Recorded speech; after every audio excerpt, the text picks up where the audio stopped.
talks and probably never get through everything that there is. But it's just a reminder, just a small reminder, and a small fraction of this whole subject, that our ability to think and to reason is what makes us so special, unique, and powerful. How often we accept the status quo without actually engaging our minds to ask ourselves if there's something here that we could change or do different. Now, I know that everyone who comes to this center knows that there's power in mind, that it's all mind, it's all the mind of God, and that each of us as a participant is using that mind of God. But as much as we know this is true, how often do we take the time when we get into difficult situations or when we have things rise that we don't like, do we actually engage that power within us and apply it to the circumstances of our lives to make a difference, either for ourselves or someone else? So this morning is about your mind and its awesome power, and to ask, if you have the power of a Ferrari, why are you trying to use a tricycle? You've got the grandest power at your disposal. I do, we all do. But we have to be willing to use the tool that's at our disposal if we're really going to make different choices in our life and have a different experience.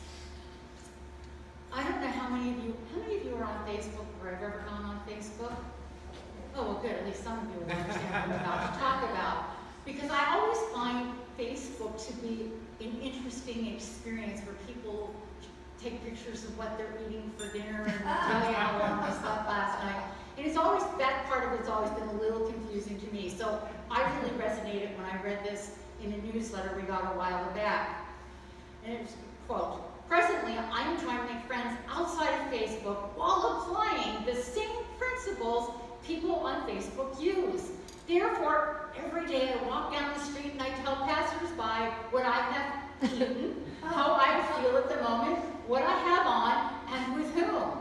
Then I give them pictures of my family, my job, me gardening and watering the lawn, standing in front of landmarks, driving around town, having lunch, and doing what anybody and everybody else does.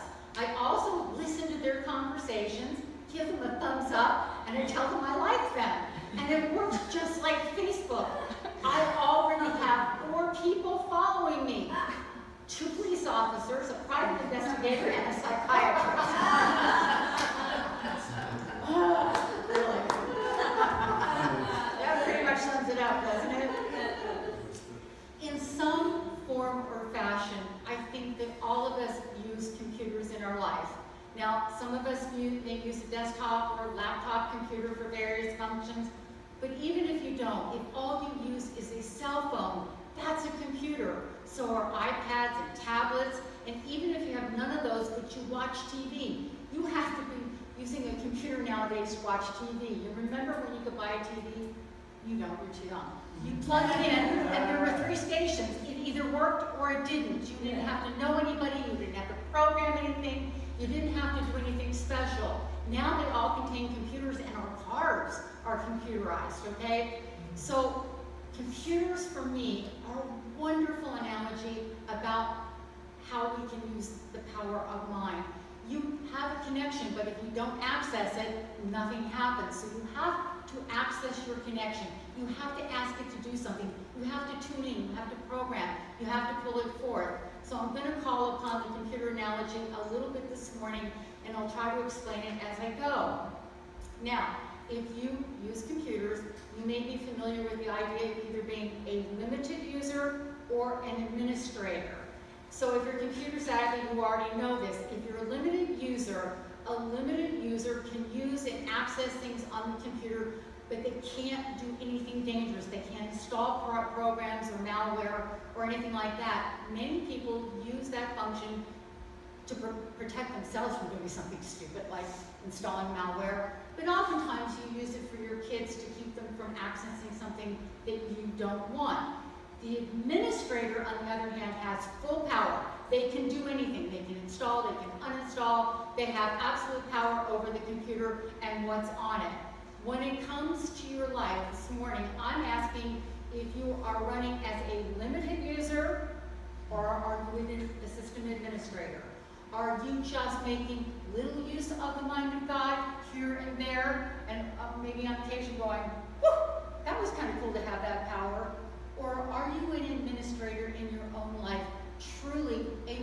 access everything fully, to make decisions, to decide what you do or do not want. So this morning, the invitation is to up-level. If you've been a limited user, I'd like you to incorporate more of the power of mind in your life to make more conscious choices. Trouble is, too many of us unwittingly accept the status quo or choices made by other people in our lives through the power of mind. We have the ability to think critically, to question, to doubt, to go seek new information, to do the research, to experiment and see what happens in our lives. But too often, we just keep doing things the way we've always done them, right? The way that maybe our parents did them, or the way that we see other people dealing with things. Rather than challenging the conventions or the status quo, we just accept how things are. Ernest Holmes, our founder, said this: "This is one of the most important conclusions which the mind of man has ever made. By changing his thought, he could remold his affairs, and by right thinking, he could bring new conditions into his life." Everybody has that power. Not just some of us, not just on special occasions, but every day, in every moment, we can challenge what has been and choose something new. But we have to catch ourselves doing it, don't we? Because too often we just accept things without really thinking, wait a minute, do I have to do it this way just because my mother did, or just because my sister did, or my brother did? We can challenge things and do things different. How many times have we given up on an idea because an expert told us it couldn't be done, or how it was supposed to be, which is different than the way we'd like to do it? How many times do we just go, I'm just going to check that out. I'm just going to try that thing in our life. I remember years ago when the church got a brand new computer, and we were trying to get things set up, and we hired this computer expert to come in and set it up, and we had everything going in the Sunday program. We got it into the computer, but we couldn't get it to print. Now the expert was working, he kept trying to do this thing, he kept trying to get it to print, and I kept saying, what if you did this other thing? He goes, no, that won't work. After about an hour, he got up and went down the hall to go to the bathroom. And I sat there and I thought, we've been doing it his way for the last hour and nothing is happening. What's the worst that could happen? If I try it my way, nobody's going to take my firstborn child. I think I'll try it. When he came back, I had half the programs printed. Oh, no. You have to be willing to think outside the box and try. I mean, ask yourself, what's the worst that would happen if I tried something different? Now, if your house will blow up, maybe you shouldn't do it. Maybe you should get an expert. But you know, with most things, it's not the end of the world if it doesn't work. But if it does, it may solve your problem. So be willing to check things. Be willing to challenge them. Be willing to do something different. I heard about a pope, a former pope, who died. And he went to his eternal reward. He was greeted at the pearly gates by St. Peter, who told the pope that he was entitled to any heavenly perk or benefit he wanted. Whatever he asked would be granted. The pope pondered this for a little while and said, I have often wondered about the conversations between God and the prophets. What words were actually used that have been forgotten, mistranslated, or just lost in the passing of time? St. Peter explained that there was a heavenly central library in which all the actual transcripts of these conversations were kept. The Pope was welcome to study them, the documents containing the literal communications between God and man. The Pope was ushered into the library and left to do his research. Eons later, heaven was shaken by a scream of anguish coming from the library. It was the Pope. St. Peter, together with a host of angels and saints, ran to learn the cause of the Pope's extreme distress. They found the Pope pointing to a single word on an ancient parchment, and he was repeating over and over again, there's an R in it, there's an R in it. The word God used was celebrate. Not celibate, celebrate. Yes. That is an example of not accepting the limitations. No matter how smart or powerful the people who tell you them are, just because an expert thinks that something cannot be done doesn't mean that they are right. It doesn't matter if it's a health expert, a financial whiz, a government official, or a clergy person. Check things out within yourself. Don't accept limitations of others is final. All limitations are simply where everyone else stopped. Okay? Don't stop there. Go on beyond that and see what happens. How many great inventions or discoveries or breakthroughs have been made by people who refused to accept the status quo or the boundaries or the limitations set by the experts of their time. We are all familiar with things like Henry Ford, who was told that the combustion engine was an engineering impossibility. Then he invented it. Then there was the Wright brothers. They were told that flight wasn't possible until they flew at Kitty Hawk. Walt Disney was laughed at for drawing faces on flowers when he was in grade school and built an entire entertainment empire that has impacted the life of probably every person in this room. There was one man who managed to revolutionize the world, radically changing computers, music, and the movie industry. His name was Steve Jobs. Take a walk down any street, through any mall, in any store, and you're going to see the Apple logo on phones and tablets and computers used by all kinds of people. These were people who refused to be stopped by what other people thought could not be done. Steve Jobs said, "The people who are crazy enough to think they can change the world, the people who are crazy enough to think they can change the world are the ones who do." If you want to change your world or the world, you're going to have to break through somebody else's limitations and barriers and challenge it and walk through it. You have to be just crazy enough to think that you can do what you want to do and change your world and affect your life. Stretch your mind outside of your comfort zone. This is one of the great things about reading things, especially reading things with which you may not agree, okay? It will stretch your mind. It will cause you to try on new ideas. That is exercise of the mind. We all know the value of exercising our body and building our muscles. How many of us build our mental muscle? By investigating ideas that are different or thinking about possibilities of things that might be. Bet if I asked how many of you do a form of regular exercise, most of you would do something, right? You would say that you do. Why? You take the time for physical activity because you know it's good for you. But how many of us do regular mind stretches? Maybe reading something that is interesting but difficult. You know, something challenging, something that really makes you work to try to understand it. I know I got late the other morning because I was reading this article that was very intricate and it was very deep, and I thought to myself, if I put it down, I'll either not pick it up again or I'll have to start at the beginning. So I'm just going to stay with this until I get the whole idea.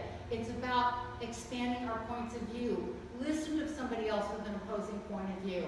Let's say something that's radically and diametrically opposed to your point of view. Just really deeply listen. You might find that maybe you can understand them better. It may not change your point of view. It might, but you have to be willing to try. I have some jeans that I really, really like. The only problem with them is when I put them on, they stretch out really fast and they get kind of baggy.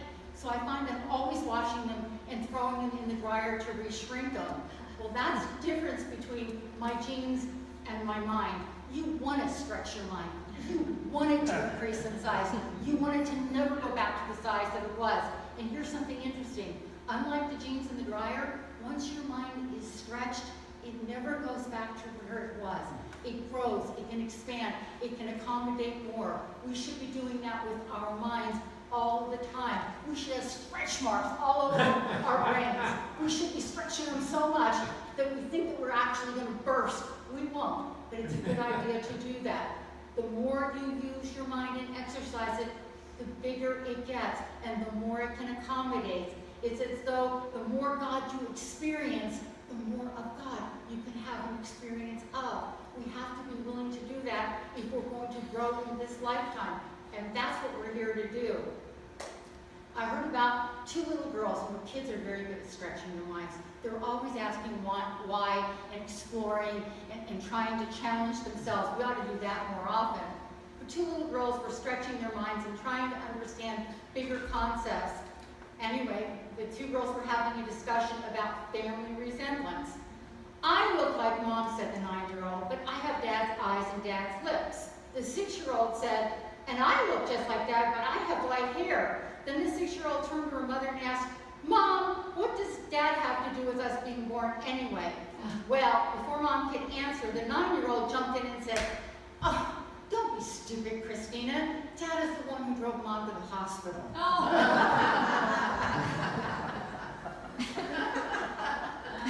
It's a crazy idea, I know. But it's that willingness to grow, expand indecently, and laugh at yourself is just to challenge yourself to grow. Again, going back to our founder, Ernest Holmes, he says, "That which thought has done, thought can undo. Lifelong habits of wrong thinking can be consciously and deliberately neutralized, an entirely new order of mental and emotional reaction established in mind. Merely to abstain from wrong thinking is not enough. There must be active right thinking. We must become actively constructive and happy in our thinking, not merely passively so." How many of us are just going through life based on habit? You get up, you make the coffee, you feed the cats, and you know about my life here. And we have these things that we do them in this order, and then we go here, and then we go there, and then we do this, and then we do that, and we never change anything, and we never think, and we never challenge ourselves, and we never just shake things up just to shake them up. Maybe we should do that more often so that we're better at accommodating changes and differences and challenging our thoughts to go in directions maybe it has never gone in before. Author Judith Lynn Howard wrote an article entitled "One Step at a Time," which is published in Aspire magazine. And in it, she tells the story of a woman who changed her thinking and expectations, and therefore she changed her experience one step at a time. And when I say one step at a time, that's what I mean. It's a story about a woman by the name of Elton Richardson. As a baby, Elton suffered from severe calcium deficiency, which resulted in a very serious case of rickets. Her bowed and weak legs did not allow her to walk until she was nearly 2 years old. She was nursed back to health, but in adulthood, the rickets returned. Elton shuffled everywhere she went. In order to climb a flight of stairs, she had to pull herself along by the railing. She was tired and in pain. When the doctors confined Elton to bed, she escaped her boredom by eating large quantities of junk food. Something I know nobody here would ever do, right? But as she lay there in bed, Elton began reading nutrition books and listening to health shows on the radio. Following advice from nutrition books, she cleaned up her diet considerably. Then one day, Elton heard a radio report about senior participants running in marathons. And remember, this is a woman who suffered from rickets and could barely walk. When she heard that there were 70 and 80-year-old people still going strong in the marathon world, Elton decided to investigate. At the age of 48, Elton began walking regularly. Exercise and better nutrition began to clear up Elton's rickets, and soon she progressed to running. In a 9-month span, Elton won 32 running awards in a variety of races. After a couple of years, she switched to race walking, and the awards just keep coming. She won her very first race walking event against very formidable competition. She has set 28 American records and 4 world records in her sport. Elton garnered 8 national championship titles back in the 90s, and at the 1996 World Championships, she earned 3 gold medals. She was voted the 1994 and 1995 USATF Female Master Race Walker of the Year, and she's been nominated to the Masters Hall of Fame. Her incredible stamina, determination, and hard work have put Elton at the top of her game, even though she entered the game where many people would be winding down. She overcame age and physical handicaps and psychological barriers to create a new, healthy, and successful life by herself. She didn't do it overnight. She created a plan. She wanted something in her mind. She saw it, and then she began herself to take the challenge one step, one race at a time. And that's the way all of us do it. Most of us are never going to change our lives overnight, but we get an idea of where we'd like to go, and then we take it one step at a time in order to arrive there. See, there's only one mind. The mind that Elton is using and Steve Jobs used, that's the same mind that all of us have access to. In fact, there is no other mind. We're all tapped into the one mind of God. I like to say it was like the computers of the old days. I remember I worked at General Electric back a long, long time ago, when you didn't have a computer on every desk. There was a big mainframe computer that took up massive amounts of room, and I remember working with a timeshare. And you think of timeshare as a condo that you stay at on vacation. I'm talking about where people actually called in and over the phone lines time-shared some time on the computer, okay? And in a sense, that's what we're all doing. We're all connected to the mind of God. There's no rent for this. In fact, you get charged rent if you don't use the mind of God. We're all connected to the mind of God, but we have to make the link active. We have to be the ones that access, that reach into the divine mind of God in order to do the things that we want to do. Most of us are just humming along here on neutral. You're kind of like your TV. It's kind of on warm-up mode in the background, even though there's no picture. We've got to turn it on. We've got to activate it. We've got to access it in order to use the mind of God. There is only one mind, God's mind, and you and I are part of that one mind. You and I dial into that, and we're always on. We're always able to access it, but we have to put a demand on it for it to work. You know, it's kind of like, picture this. You go into your favorite restaurant, and they seat you, and somebody comes over and says, may I take my order? And you say, I'm thinking about it. Every time they come over, you say, I'm thinking about it. It doesn't matter how hungry or thirsty you are. They're not going to bring you anything until you ask for something. You have to put a demand. You have to put an order in. How many of us are just sitting here taking up room, and we're not putting a demand on divine mind? We're not asking for anything. We have no vision. We have no goals. We have no desire. We have no nothing for the divine mind to fill for us. We need to be willing to put the order in. We need to be willing to ask for something, to see something, to want something. We have to make a demand or a demand, and if we don't, nothing happens. Ernest Holmes says there is no such thing as your mind and my mind and God's mind. There is only mind in which we all live and move and have our being. So you don't have to figure out how to access it.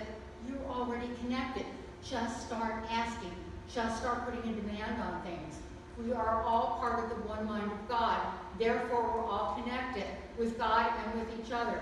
Whatever we use our minds for, whatever we seek to create, must be bigger than just us.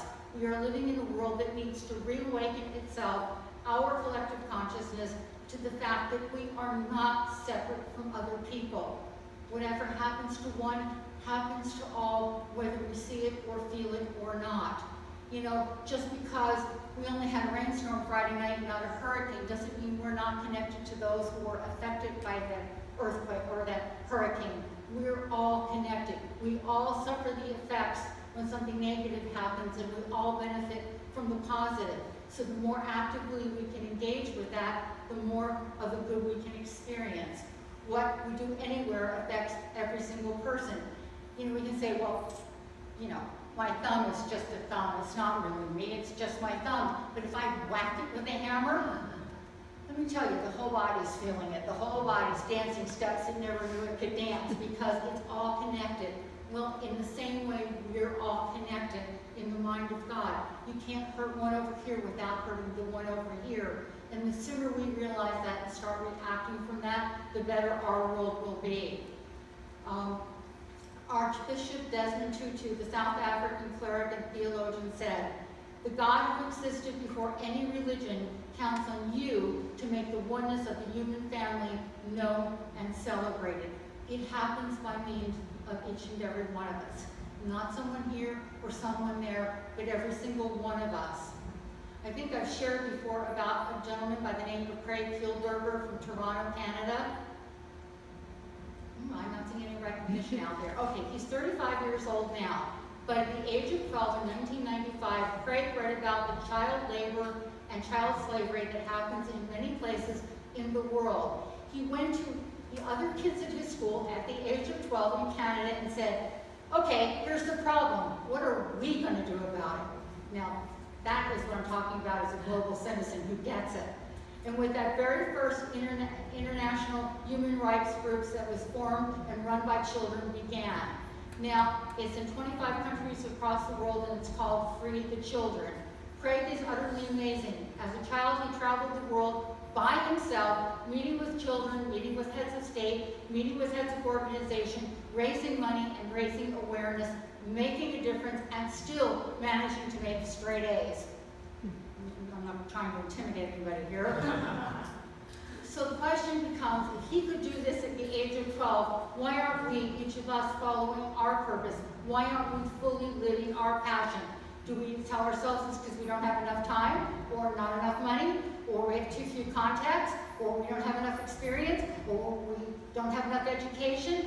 This kid started at the age of 12. No high school diploma, no driver's license, no money. His parents, Teresa and Fred, were simple school teachers who at the time wouldn't even let their son Craig take the subway to downtown Toronto by himself, but they let him go to Asia to do his work. He traveled the world, he met prime ministers, queens, presidents, Mother Teresa, and most important to him, the kids he was trying to make a difference for. What does Craig have? The power of mind and purpose that's bigger than him, bigger than anything he'll be able to fulfill in his lifetime.